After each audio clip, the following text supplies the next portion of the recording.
is self-regulation. And then the difference between a bribe and a reward, because I think a lot of parents get into that context of, well, I'm just bribing them to really behave. Shouldn't they just want to do this eventually? And I know we talked a little bit about this before the broadcast started, so I know you have a good answer. Yeah.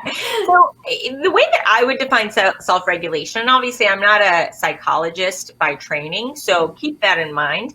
But in the research that I've done, as well as the experts, including psychologists and behaviorists who I've talked to, self-regulation is really about developing the discipline to manage your own emotions and manage your own reactions to the things around you in order to meet your goals. And that I think is really important, because it's, when I say discipline, it's not something that people, even, I mean, really anyone has naturally built in. You really have to develop it over time. And I think that's one of the big keys, is that it's not something that's just naturally there. You do have to develop it.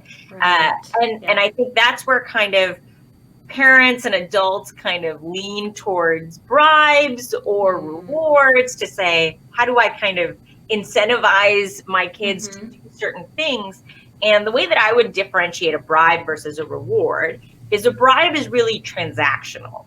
It's really about, hey, can you be quiet for 10 minutes and I'll give you a cookie? That is a bribe, right? That's saying, we've all done it. That's why we're laughing. No judgment about that. And especially now with a lot of parents who were not homeschoolers but have children at home, and they're realizing, I need some system. Bribes are often what we turn to as parents.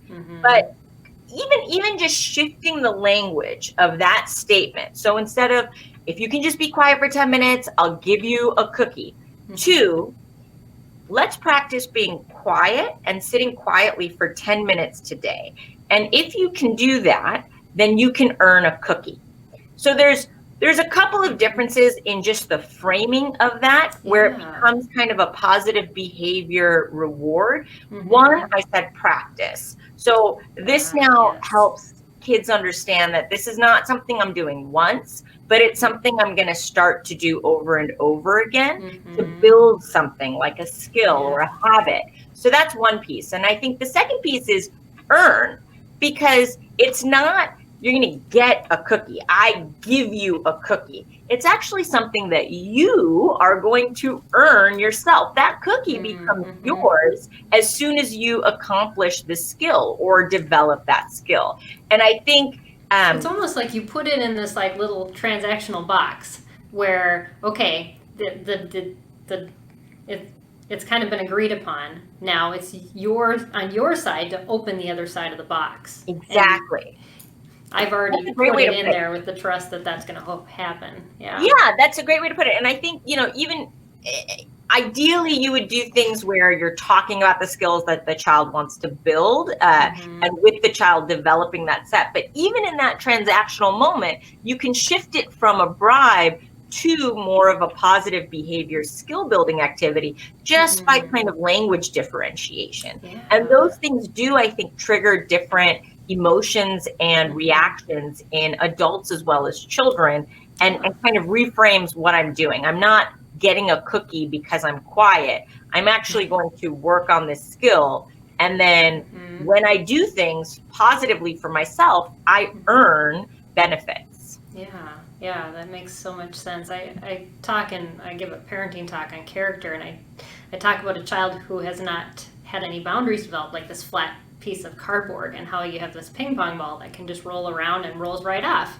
But how when we train character, it's like taking a little Lego brick, and every time they do a right thing, it's like a Lego brick around the edge. But it takes a long time to build that up, and we expect kids just to all of a sudden have these really big walls, where they can control themselves. But it goes back to what you said about developing discipline. I love that. Practicing and building, it's in that same mindset. And I think as a parent, if you can wrap yourself around the concept that this isn't a one-time thing where this one transaction is going to build these walls, to the height of where this child is going to stop every time that they, you know, they're working on this behavior or whatever. It's a process. It is.